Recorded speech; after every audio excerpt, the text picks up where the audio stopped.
Hi friends, I'm Abby and welcome back to my channel. Today I'm going to be doing some book recommendations, but for books that I personally did not enjoy.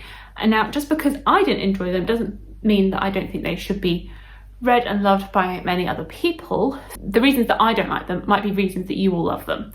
And I think that these books should be talked about and the authors should be supported. And it's not that these books specifically did anything wrong. It's not like they are bad books.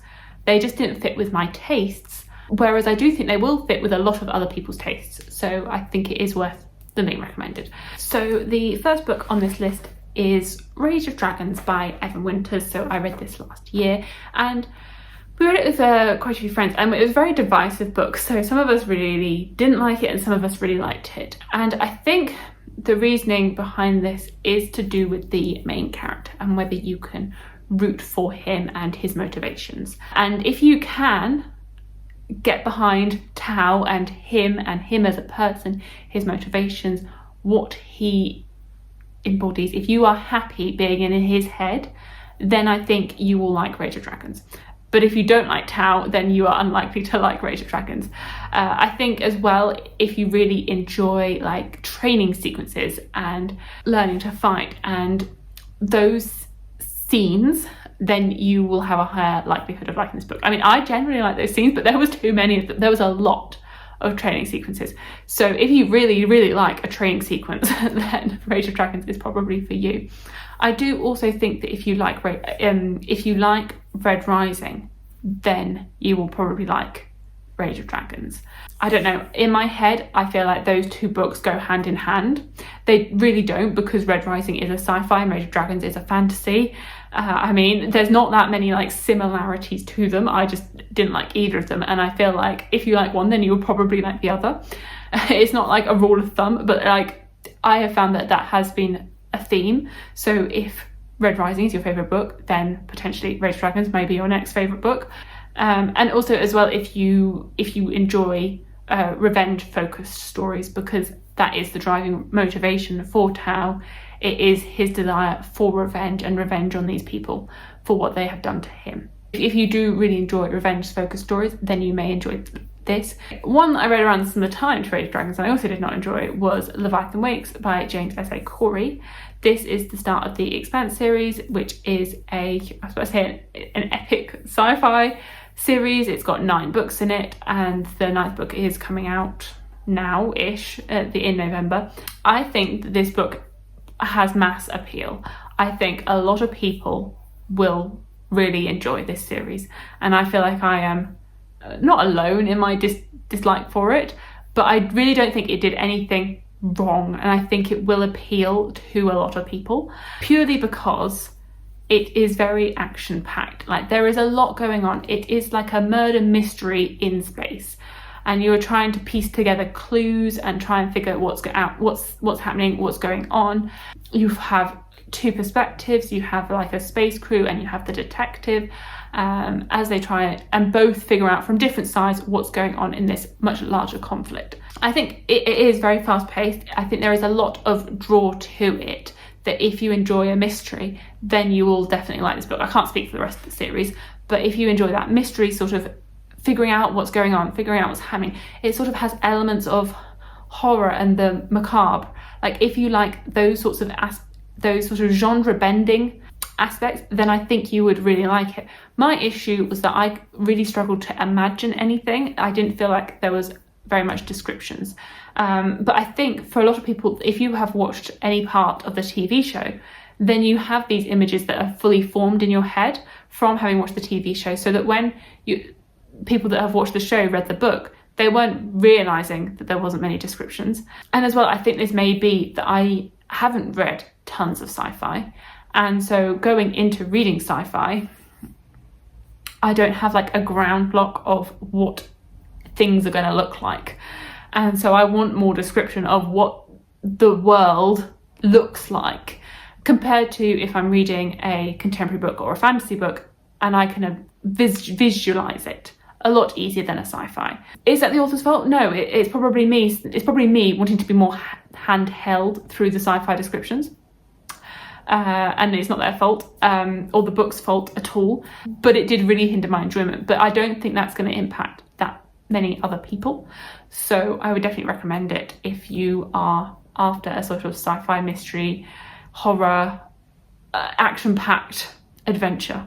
Another sci-fi that didn't quite work for me was The Left Hand of Darkness by Ursula K. Le Guin, and this one was disappointing for me because I really loved The Wizard of Earthsea growing up, and that whole Earthsea, not trilogy, series.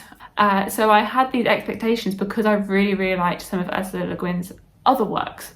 But I struggled with The Left Hand of Darkness, and considering how short it is, I struggled with it. I think this is one of those instances where the book has some really interesting themes in terms of gender identity and these characters that are able to choose whether they're male or women depending on how they feel and where they're at in their lives, and this sort of idea of gender and identity. And I found that very interesting, and I look at a society where that was a thing.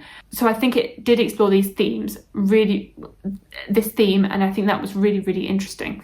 However, for me, I don't read for themes.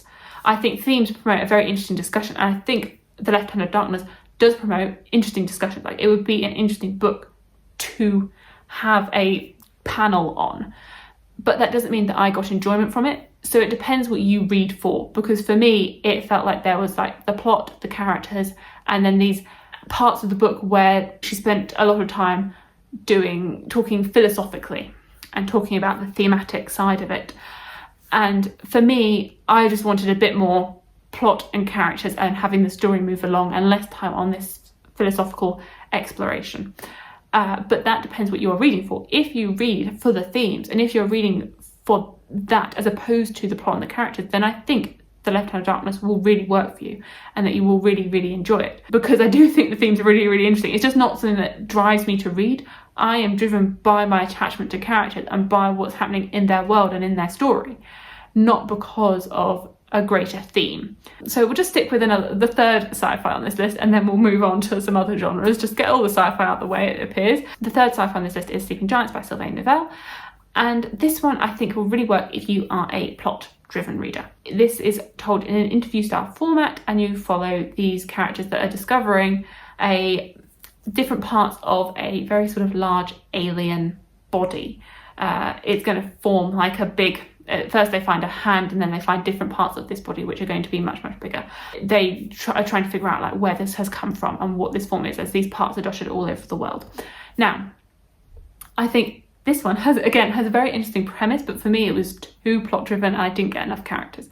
So I think if you are a really plot driven reader, this book will work for you, because it is so plot.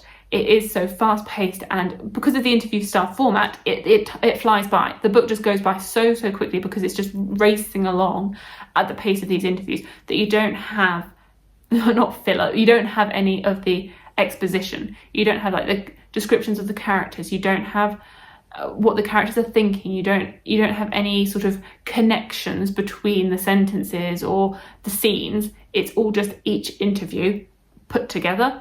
And so for me that didn't work, because I was wanting a bit more what was going on in these characters' heads, what was linking these events, what was going on with these characters, and wanting things to just be a little bit more linked. But that wasn't the purpose of the story.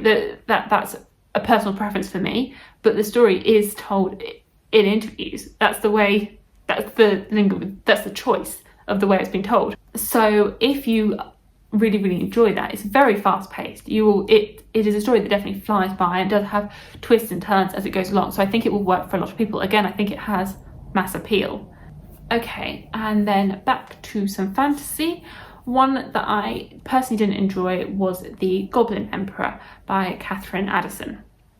So I read this for my blind date with a book, one of my first booktube videos, and it's where I just picked a book at random from the bookshop based on the blurb and the cover without knowing anything else about it, what its ratings were. So I think that was a very interesting experiment. Now, I think this will work for if you're after more like a slice of life, slow. Slow feels like not quite the right word, but like just day-to-day fantasy. Like it's not epic and grand in scope. It is more focused on these characters and the main character realizing that he is now the emperor of this kingdom following the death of the rest of his family. Him suddenly realizing that he is now in power, something that he is not trained for and something that he is unprepared for. And it doesn't really have like an epic scope. It is more just focused on his day-to-day court life. And I think that will work for some people. Like if you are not after like a grand epic fantasy with lots of characters and lots of different weaving threads or multiple perspectives, if you're just wanting to follow one character and their journey, then it will work. And just a slice of court life, then it will work. I think you have to be prepared for lots of extensive terms that you do not know. There is a very extensive glossary, and I think it's there for a reason. It's to reflect that, like the character who is unaware of what he's getting himself into, so is the reader, that he is learning these terms and words at the same time as the reader is. So there is this purpose to it, but it doesn't mean that I found it enjoyable. I think if you are after like a standalone fantasy, really focusing on the court and sort of political, it's very, very political. It's very political, and like political machinations between different people, then I would recommend it. And then the final book, which is in another complete genre altogether, is a thriller, Behind Closed Doors by B.A. Paris. For this one, you have a couple, and from the outside, they look like the perfect couple. It looks like their relationship is all perfect, but you know going in that there is something more sinister going on. And is their relationship perfect? And is it just a facade? Is there something more sinister going on? I think this book will work if you don't mind that there isn't really a twist, which I wasn't aware of going in. I was thinking that there was going to be a twist. This one doesn't really have a twist of any kind. That it is a thriller in the sense that it is suspenseful all the way through, in that you don't trust anyone and that you aren't sure quite what's going on with this couple and what is happening. It's all just very sinister and, I guess, thrilling in the sense of a thriller all the way through, whereas it's not one that's twisty with different reveals as it goes through. It's very much, this is the situation, and it is suspenseful. My expectations were wrong going in because I was waiting for a twist and the twist never came. But if you know that going in, and if you are happy to read a thriller which doesn't have a twist, which is thrilling because of the tone and the suspense that it builds, so that's who I would recommend it for. Right, so there is a list of a few books where I personally didn't love them, but I think that a lot of other people will, and I think that there is a market for them. That market may not be me, but I do think that these books should be read and that these authors should be supported, because it's nothing that they did wrong, they just didn't connect with me as a reader. But I do think they will work for a lot of other people out there. Let me know if you have any books that you personally didn't like but you still would recommend. It's a bit of a tricky one to think of, because sometimes you read a book and you're like, I don't think I could recommend this book to anyone. I can't see anything positive to say, but I think hopefully I have tried to talk about the positive sides of these books and hopefully marketed them in the best way. So thank you so much for watching. Please like, comment and subscribe, and I will see you in my future videos. Bye!